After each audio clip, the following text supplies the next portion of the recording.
नमस्कार दोस्तों, आज इस चैनल में आप लोगों का स्वागत है। इस चैनल के माध्यम से हम आप लोगों को बताने के लिए जा रहे हैं कि हम अपने माइंड को अर्थात मस्तिष्क को अर्थात मन को कैसे ट्रेंड करें। मतलब कहने का तात्पर्य ये है, जो यहाँ माइंड की बात की गई है उसे ही हम मस्तिष्क कहते हैं, उसे ही हम मन कहते हैं। देखिए, जो मनुष्य अपने मन को ट्रेंड कर लेता है वो सब कुछ हासिल कर सकता है। तो ये कैसे संभव है? देखिए, मनुष्य का जो शरीर है उसमें सूक्ष्म रूप से मन का निवास है। ये मन निरंतर विचारों को देता रहता है और निरंतरता के साथ ये नकारात्मक विचारों को भी देता रहता है, ये सकारात्मक विचारों को भी देता रहता है। जब हम तो ये जो हमारा माइंड हमें निरंतर अर्थात हमारा मन हमारे अंदर निरंतर नकारात्मक और सकारात्मक विचारों को देता रहता है। ऐसा क्यों? देखिए, इस सृष्टि में 3 गुण विद्यमान हैं, सतोगुण, रजोगुण, तमोगुण। जब सतोगुण का प्रभाव चलता है तब ये मन हमें सकारात्मक विचारों को देता है। जब रजोगुण का समय चलता है उस समय हमें ये विचार रजोगुणी देता है, और तमोगुण का जब समय चलता है उस समय ये मन हमें तमोगुणी विचारों को हमारे अंदर प्रदर्शित करता है। अब देखिए, गुण जैसे ही बदलते हैं। सबसे पहले ब्रह्म मुहूर्त का समय जो 3 बजे से लगभग सुबह के 2 बजे से और दिन के 8-9 बजे तक ये सतोगुण का समय चलता है। उसके बाद रजोगुण का समय चलता है और उसके बाद तमोगुण का समय चलता है।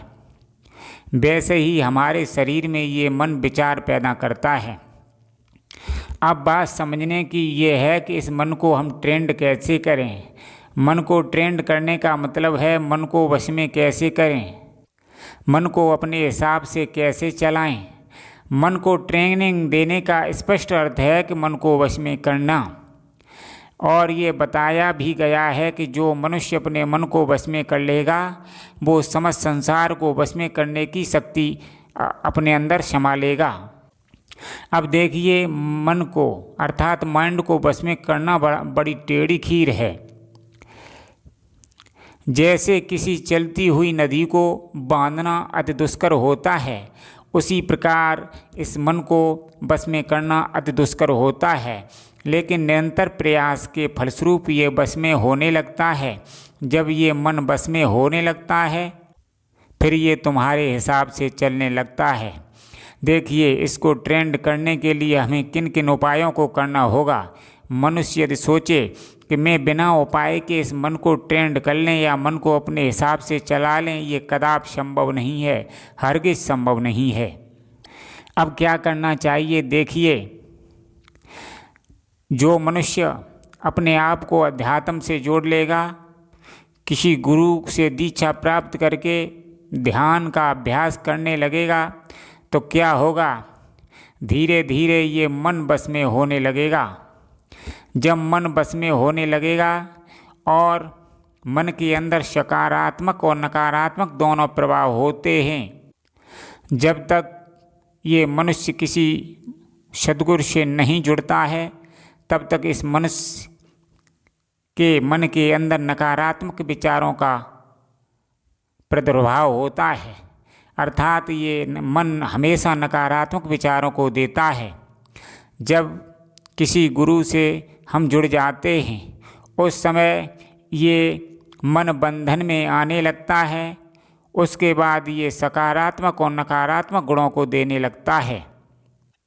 जब हमारा ध्यान गहराई में उतरने लगता है तो नकारात्मक विचार हमारे शरीर के अंदर से हटने लगते हैं और सकारात्मक विचारों का जब प्रभाव हमारे अंदर बढ़ जाता है तो क्या होता है, उस समय धीरे धीरे सकारात्मक विचारों का अधिक प्रभाव होने से ये मन शांत की अवस्था में होने लगता है, अर्थात मन शांत होने लगता है और सकारात्मक विचार देने लगता है। धीरे धीरे फिर ऐसा होता है जो हमारी आंतरिक इच्छा साथ चाहती है, अर्थात हम जो चाहते हैं धार्मिक रूप से, वो मन हमारे अनुसार कार्य करने लगता है। तो इस प्रकार मन को मनुष्य ट्रेंड कर सकता है, कर ही नहीं सकता है बल्कि मन को वश में किया जाता है। देखिए, ये सब काम है अध्यात्म से जुड़ना और ध्यान करना, ब्रह्म मुहूर्त में जागना।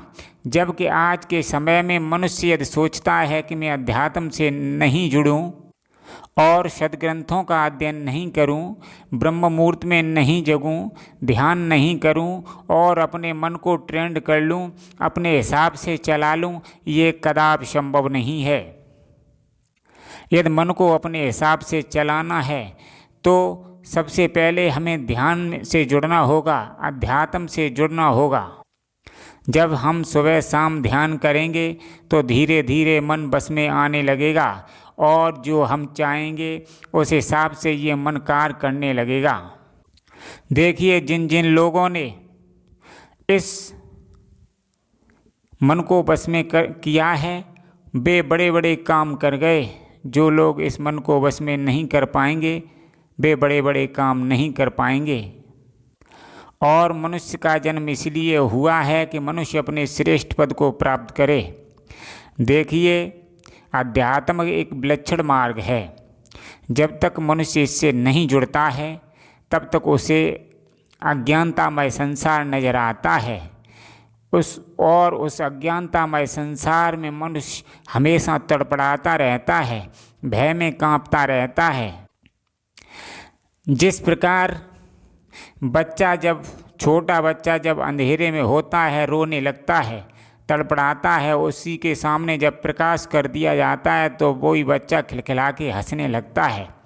मतलब कहने का तात्पर्य है कि जब तक मनुष्य अध्यात्म से नहीं जुड़ेगा और अध्यात्म में नहीं चलेगा तब तक वो अपने लक्ष्यों को प्राप्त नहीं कर सकता है और अपने आप को निर्भय अवस्था से युक्त नहीं कर सकता है, मन को बस में नहीं कर सकता है, इंद्रियों को बस में नहीं कर सकता है, विकारों को बस में नहीं कर सकता है। जब ये नहीं कर सकता है तो वो किसी प्रकार शांति और आनंद का अनुभव नहीं कर सकता है।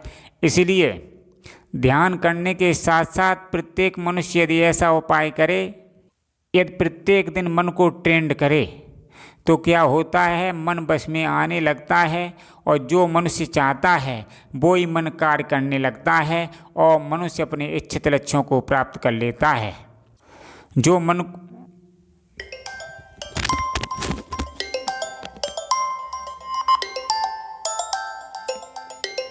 Incoming call from Dipanshu Gula identified by Truecaller.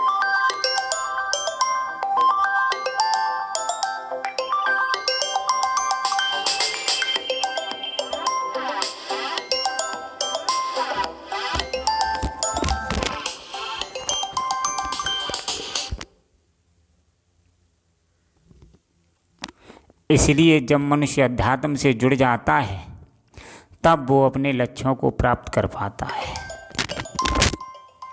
Incoming call.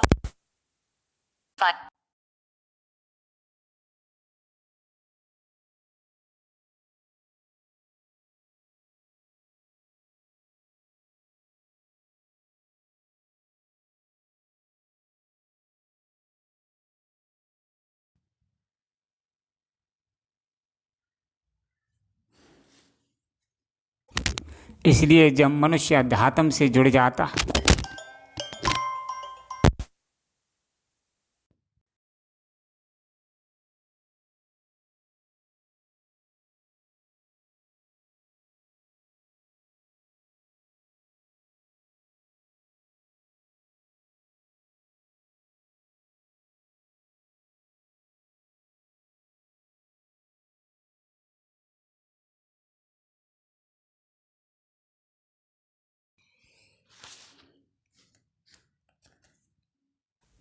इसलिए मनुष्य को वास्तव में मन को वश में करना है तो ध्यान से जुड़ना पड़ेगा और ब्रह्म मुहूर्त में जा कर के स्वयं की खोज करनी पड़ेगी। तब जाके ये मन बस में होगा, तब जाके ये मन ट्रेंड होगा। यदि आप ऐसा नहीं करेंगे तो ट्रेंड कर भी लेंगे, लेकिन मन को बस में करना बड़ी टेढ़ी खीर है। भगवान कृष्ण ने ये गीता में कहा है कि मन को वश में करना वायु से भी दुष्कर है।